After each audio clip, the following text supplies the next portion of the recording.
यस्यांके च विभाति भूधरसुता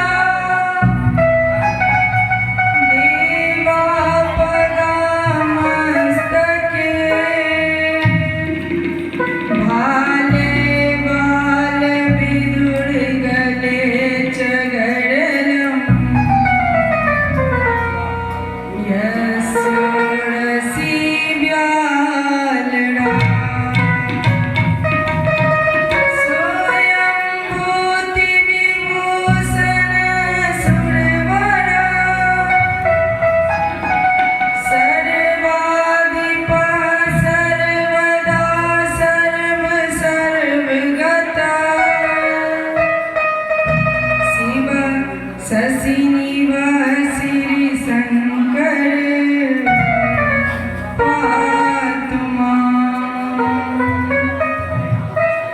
नारायणं नमस्कृत्यं नरं चैव नरोत्तमं देवी सरस्वती व्यासं ततो जयमुदीरये।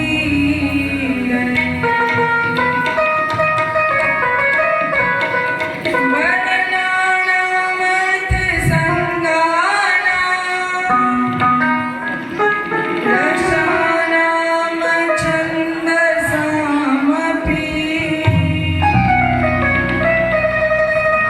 मङ्गलानां च करतारा वन्दे वाणी विनायको भवानी शङ्करो वन्दे श्रद्धा विश्वासरूपिणो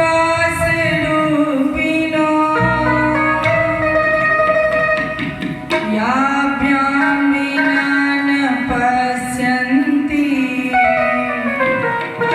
सिद्धा स्वान्तस्तमीश्वरम् वन्दे बोधमयं नित्यं गुरुं शङ्कररूपिणो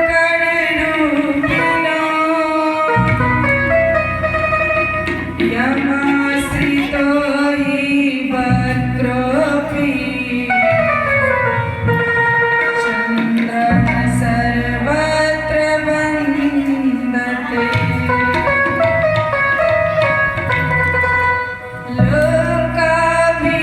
लोकाभिरामं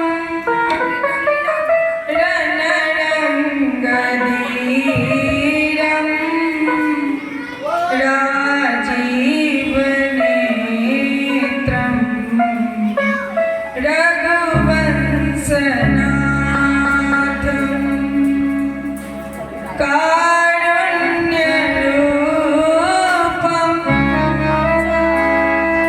करुणाकरं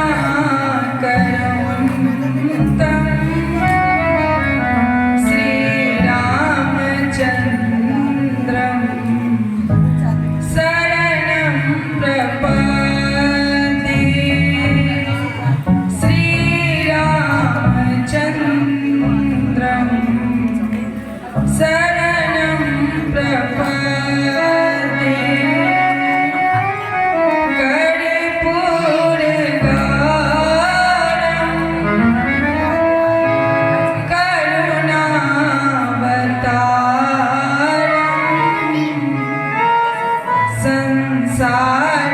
संसारसारं भुजगेन्द्रहारं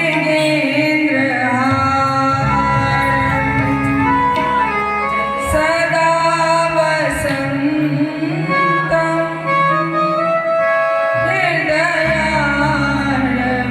हृदयारविन्दे भवं भवानी सहितं नमामि।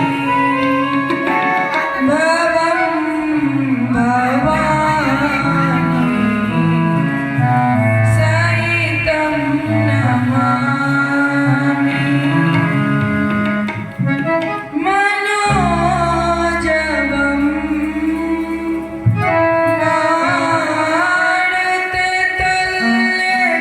मारुततुल्यवेगं जितेन्द्रियं बुद्धिमतां बलिष्ठं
श्री राम श्री सीताराम।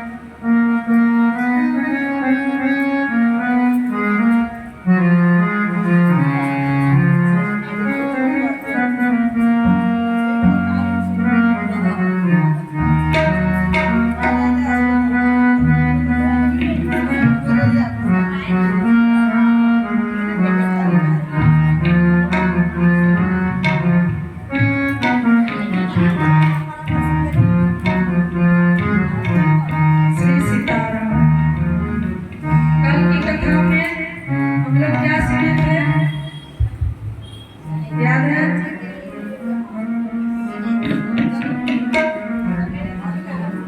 कल क्या सुने थे?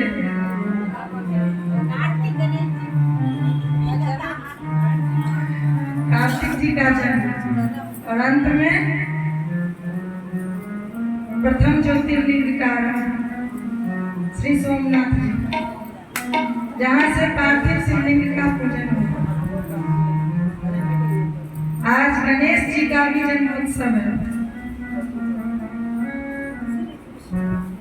इसलिए श्री गणेश वंदना से शुरू करते हैं।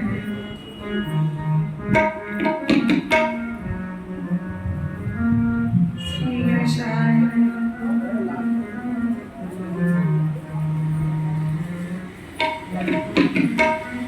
शिव के प्यारे गणेश काट मेघ कलेश।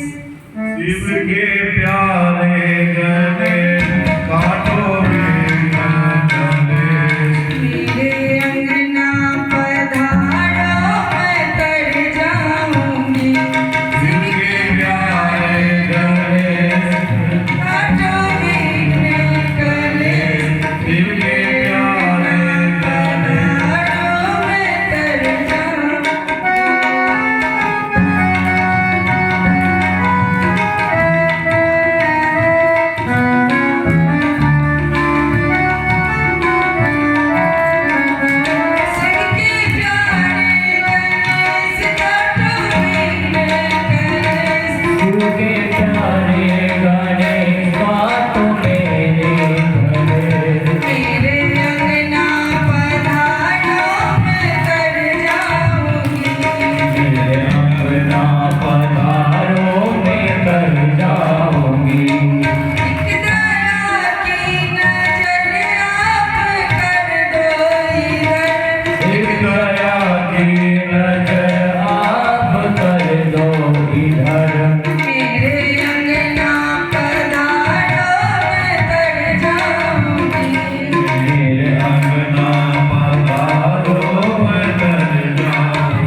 कल हम लोगों ने सुना था कि पार्थिव शिवलिंग की पूजा या शिवलिंग की पूजा कब से शुरू, यही सुना था।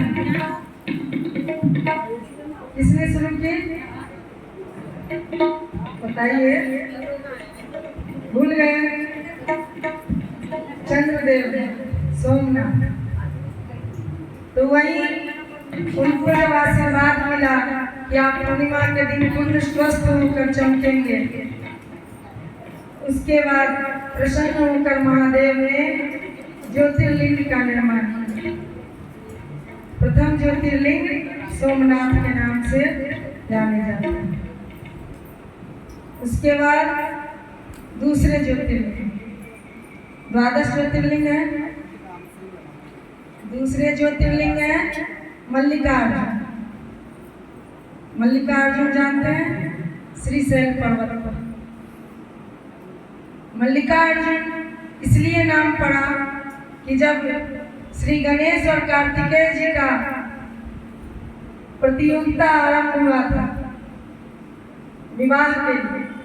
ऐसे तो है कि प्रथम पूज्य के लिए प्रतियोगिता हुई थी, लेकिन श्री शिव महापुराण में भी वर्णित है कि उसके लिए तो प्रतियोगिता हुई, लेकिन विवाह के लिए भी प्रतियोगिता हुई।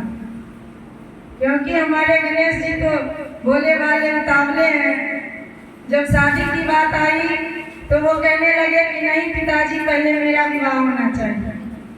उसके लिए भी प्रतियोगिता रखी गई। तो वहाँ भी भ्रमण करने की बात थी। ऐसा शिव महापुराण में लिखा है कि जब दोनों भाइयों में प्रतियोगिता आरंभ हुई तो कार्तिकेय जी तो अपने मोर पर सवार होकर निकल गए। गणेश जी वहीं राम नाम लिखकर भ्रमण करने लगे, क्योंकि उनके पिताजी महादेव हमेशा बताते हैं कि एक राम बोलने से क्या होता है। यह जगत के करता धरता जो है वो श्री राम है। तो उनको कथा सुनते थे अपने पिताजी से बैठ के, राम नाम लिखकर वही परिक्रमा करने लगते हैं। इस उपक्रम में महादेव उनको विजयी घोषित कर देते हैं। और जब कार्तिकेय जी भ्रमण करके वापस आते हैं तब तक गणेश जी का विवाह भी हो चुका और उनके पुत्र पुत्री भी हो चुके। इस पर नाराज होकर फिर से कार्तिकेय जी अपने माता पिता का त्याग करके चले जाते हैं। अपने माता पिता का ही त्याग कर देते हैं कि ये भेदभाव रखते हैं, क्रोधित हो जाते हैं और वही शैल पर्वत पर जाकर रहने लगते हैं। उनको मनाने के लिए जब माँ पार्वती महादेव को परेशान करने लगती हैं कि मेरा पुत्र चला गया, उसे ले आइए, तब माँ मल्लिका का रूप धारण करते हैं और महादेव अर्जुन के स्वरूप में आते हैं। और वहाँ जाकर दोनों स्वामी कार्तिकेय से मिलते हैं गुरु के रूप में। गुरु के रूप में कार्तिकेय को समझाते हैं कि सत्य क्या है और जो सत्य के समीप है वही विजयी है। तब वो मानते हैं और वहाँ भी जब कार्तिकेय स्वामी पूजन अर्चन करते हैं अपने माता पिता का, सभी देवता वहाँ प्रकट हो जाते हैं। तो इसलिए वहाँ भी एक शिवलिंग उपस्थित हुए, बनाए गए, जो मल्लिकार्जुन के नाम से विख्यात है। बोलिए मल्लिकार्जुन भगवान की। तीसरे उज्जैन में महाकाल है, अवंतिका नगरी। कल जो हम बताए थे वो कहीं वर्णित है कि 3 खंड हुए उस तेज कुंज के, जो एक महाकाल है। लेकिन शिव महापुराण के अनुसार ये एक जो कई संत थे या वृद्ध ब्राह्मण थे वो पूजा पाठ करते थे, लेकिन और कोई भी नहीं था जो यहाँ पूजा करता था। इसका भी कारण था कि एक राक्षस बहुत आतंकवादी जितने भी लोग पूजा पाठ करते हैं उसके पूजन को खंडित करके मार पीट कर भगा देता, खा जाता, मार डालता, लेकिन रहने नहीं देता था। ऐसे में ही एक दिन एक नाव से, इसी नदी में, छिपरा नदी है, नाव से एक परिवार समाज कहीं से आ रहा था। एक समाज कहीं से आ रहा था, उसमें एक परिवार था जो आकर इस तट पर पूजन करने लगे। वहां नाव रुकी, वही पूजन करने लगे। फिर से वो राक्षस वहां प्रकट हो गए और सबको मारने लगे। इसी उपक्रम में वो पार्थिव शिवलिंग को पकड़कर जोर जोर से चिल्लाने लगा, त्राहिमाम महादेव, त्राहिमाम।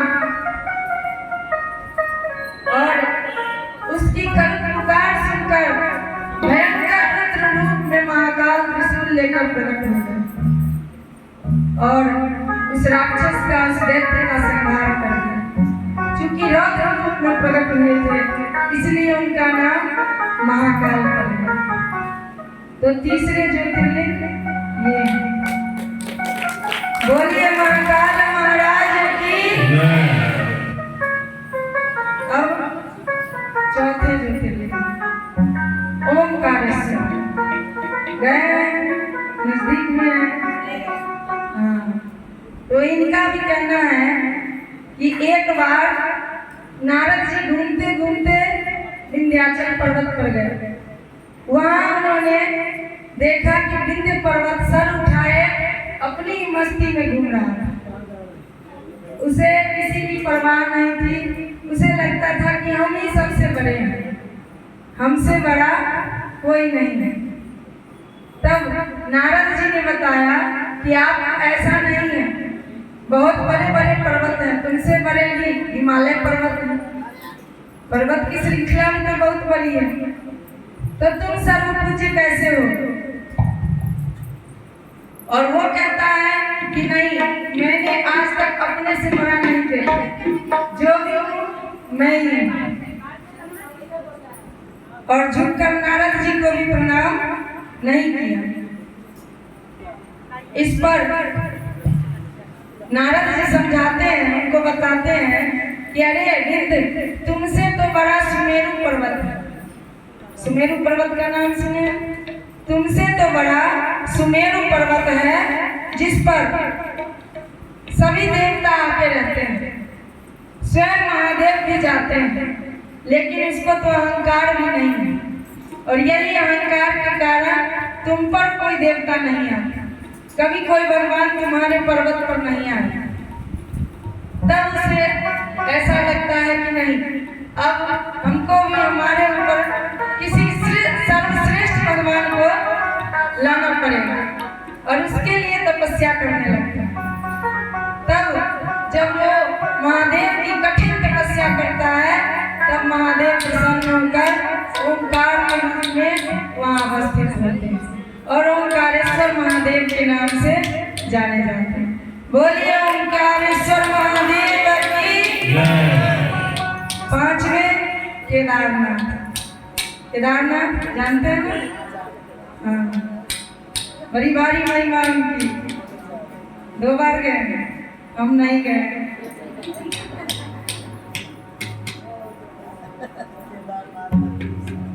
केदारनाथ की भी इतनी बड़ी महिमा है, अभी तो प्रलय प्रत्यक्ष में लोगों ने देखा। वहां जाकर लोग पिकनिक मनाने लगे। भगवान के धाम में जाकर भगवान को ही याद किया जाता है, लेकिन वहां जाकर लोग पिकनिक मनाने लगे। होटल इतने खुले, भक्ष सब भोजन करते और मौज मस्ती करते, जिसका परिणाम अभी कुछ दिन पहले लोगों ने देखा। और कहां से वो सिलाई बहते बहते उनके पीछे लगे। देखा, जब तक प्रमाण नहीं देते भगवान, उनको भी कोई नहीं मानता। अब जो जाता है भजन ही करेगा, होटल बुक करके मनोरंजन नहीं करेगा, है ना? केदारनाथ की ऐसी मान्यता है कि जब पांडव जानते हैं ना, पांचों पांडव जब वहां घूमते घूमते गए बद्रिकाश्रम, तो उधर से ही जा रहे थे और सोच रहे थे कि यहाँ पहले सुना था कि भगवान रहते थे, भोलेनाथ रहते थे, लेकिन हम लोगों को कभी दर्शन नहीं हुआ। अगर ऐसा होता कि हमें भी महादेव के दर्शन हो जाते तो कितना अच्छा रहता। यही सोचते सोचते घूम रहे हैं, ऐसे में ही एक भयंकर विशाल भैंसे को देखा। एक विशाल भयंकर भैंसे का रूप आगे आगे भाग रहा है। इन लोगों को लगा कि ये भैंसा शायद राक्षस है, फिर वो भैंसा मुस्कुराने लगा। पांडवों को लगा कि नहीं, ये जरूर कोई दिव्य शक्ति है जो हमें देखकर मुस्कुरा रही है। उसके पीछे पीछे चले। थोड़ी दूर जाकर वो भैंसा धरती के नीचे चला गया। जैसे ही वो धरती के नीचे जाने लगा, पांडवों ने कस के पकड़ लिया। भीम तो बड़े शक्तिशाली थे, जोर से उस भैंसे को पकड़ा तो उनका आधा शरीर तो अंदर चला गया था, आधा शरीर बचा, उसे पकड़ लिया। और तब आकाशवाणी हुई कि यही महादेव थे, और उन लोगों को भी पता चला कि ये महादेव है। और श्री हरि श्री कृष्ण उनके साथ आए और बताया कि ये महादेव स्वयं आए थे हम लोगों को आपको दर्शन देने, इसलिए इनका पूजन करें। तो स्वयं श्री हरि नारायण पांडवों के साथ मिलकर उनका पूजन अभिषेक किया और केदारनाथ के नाम से प्रसिद्ध हुए। बोलिए केदारनाथ महादेव की। उनका आधा शरीर जो अंदर चला गया था, वही स्वरूप कहते हैं, ऐसी मान्यता है कि पशुपतिनाथ धाम में जाके निकला और वहां उस ज्योतिर्लिंग का निर्माण हुआ। लिंग का पशुपतिनाथ धाम में है ना, नेपाल में है, भारत में नहीं, नेपाल में है। जो आधा शरीर अंदर चला गया था वो वहां जाके निकला। तो ऐसे कितने हो गए? 5। छठवें भीमाशंकर। भीमाशंकर नाम से ज्योतिर्लिंग है। इसकी ऐसी मान्यता है, कुंभकर्ण की एक पत्नी, कुंभकर्ण को जानते हैं, रावण का भाई, कुंभकर्ण की एक पत्नी का नाम था कर्कटी। उसी का पुत्र हुआ भीमासुर। चूंकि वो पत्नी कर्कटी भगवान की भक्त थी, कर्कटी भगवान की भक्त थी, और उसका पुत्र भी था। माता पिता पर तो जाता ही है, पुत्र भी भगवान का भक्त था। तो जब युद्ध हुआ राम रावण का, उसमें रावण के कुल का सर्वनाश हुआ, लेकिन जो जो भक्त थे राम का, जैसे विभीषण, वो बच गए, विभीषण की पत्नी बच गई। ऐसे ही कुंभकर्ण की भी एक पत्नी जो कर्कटी थी, वो और उसका पुत्र था। उसका पुत्र बार बार अपनी माता से पूछता था कि माँ मेरे पिताजी कहाँ हैं। उसे पता चला कि मेरे पिता की मृत्यु हो गई। तब वो पता लगाने लगा किसने मारा मेरे पिता को, किसने मारा। तब बात तो छुपती नहीं है, और कोई बताता नहीं था कि ये भी जाके कहीं श्री राम से भेष कर ले। पता चल गया उसे कि श्री राम ने मारा। भीमासुर को पता चल गई कि श्री राम ने मारा। अपनी माँ को जाकर कहने लगा कि मैं अपने पिताजी की मृत्यु का बदला लूंगा। उसकी माँ कहने लगी कि ऐसे नहीं हो सकता, तुम अपने पिता की मृत्यु का बदला नहीं ले सकते, क्योंकि वो अपराधी थे। कुंभकर्ण का अपराध नहीं था, लेकिन भाई के प्रेम में वो भी तो अपराध किया।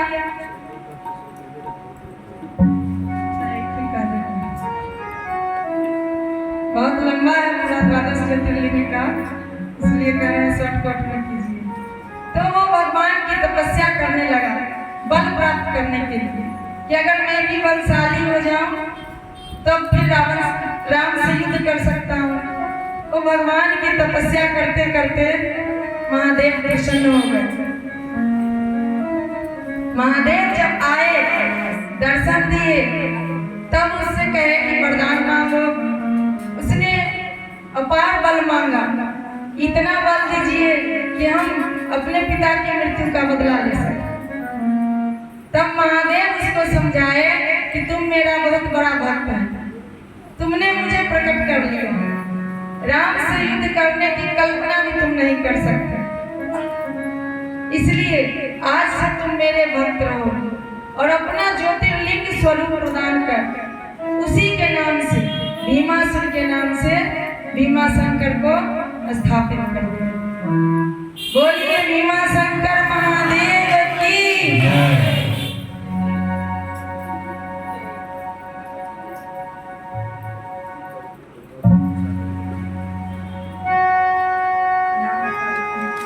सातवें अवतार काशी विश्वनाथ। काशी विश्वनाथ जानते हैं ना? जल्दी जल्दी करना है तो बोलिए काशी विश्वनाथ की।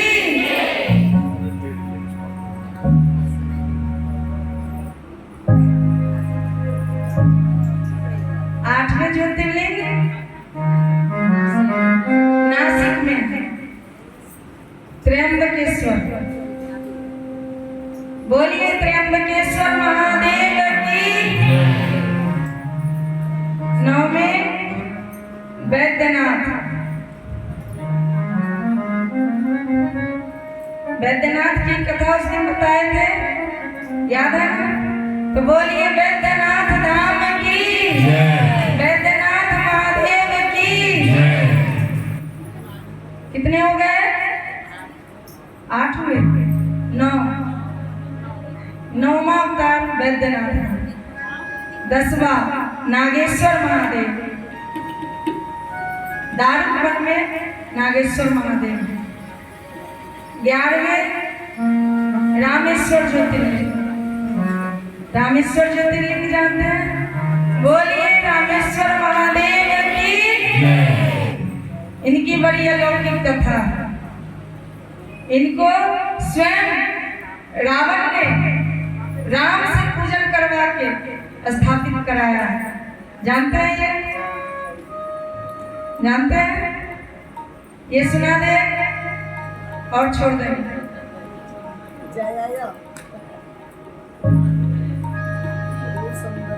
जब श्री राम की पत्नी माँ सीता का हरण हुआ था और वो वानरी सेना के साथ समुद्र पर पहुंचे, तब उन्होंने पहले महादेव का पूजन करने का सोचा। महादेव के पूजन में या किसी भी यज्ञ अनुष्ठान में सब पत्नी सहित बिना पत्नी के नहीं होते। जब दोनों जोड़े से होते हैं तभी पूजन होता है। तो श्री राम ने जब शिवलिंग की स्थापना करने की सोची, पूजा करने की सोची, तो उनके पास पत्नी नहीं थी और पंडित भी नहीं थे। राम जी तो क्षत्रिय हैं और साथ में सब वानर सेना है, कोई पंडित तो है नहीं। बिना पंडित के कोई पूजा संपन्न नहीं होती, बिना दक्षिणा के कोई पूजा संपन्न नहीं होती। तो ऐसे में क्या किया जाए? पूजन कैसे सफल हो? तब उनके साथ में जामवंत जी थे। उन्होंने उपाय सुझाया कि पंडित तो है, अगर आप कहें तो हम उसे ला सकते हैं। श्री राम ने कहा कि उपाय कीजिए, पंडित के बिना तो पूजा होगी नहीं। तब जामवंत जी लंका गए जामवंत जी लंका गए, वहां जाकर उन्होंने रावण से कहा कि हे महाराज, आपको एक पूजन कराना है। रावण को कभी पूजन कराया नहीं, लेकिन जाति कर्म से ब्राह्मण है। रावण भी तो ब्राह्मण था, जाति कर्म से ब्राह्मण था, तो उसने भी सोचा कि किसकी पूजा करानी है, और मैंने तो कभी पूजा कराई नहीं। पूजा करता था लेकिन कराया नहीं था, पुरोहित का काम नहीं जानता था। लेकिन जब उसे पता चला कि जामवंत आए हैं और श्री राम को यजमान बनाना है, कौन नहीं चाहता कि मेरा यजमान बड़ा प्रतापी हो, सब चाहते हैं, तो वो तैयार हो गए कि ठीक है, हम आपके यहाँ जाएंगे और पूजन कराएंगे। फिर जब भी अगर यजमान को पूजन कराना है और उसको पूजन की सामग्री उपलब्ध नहीं है, तो भी ये पंडित का काम होता है कि सारी सामग्री उसको उपलब्ध कराए। सारी सामग्री यजमान को उपलब्ध करा के तब फिर पूजा करवाए। ये भी पंडित का धर्म है। रावण पूछता है कि हम जिनकी पूजा कराएंगे उनकी पत्नी साथ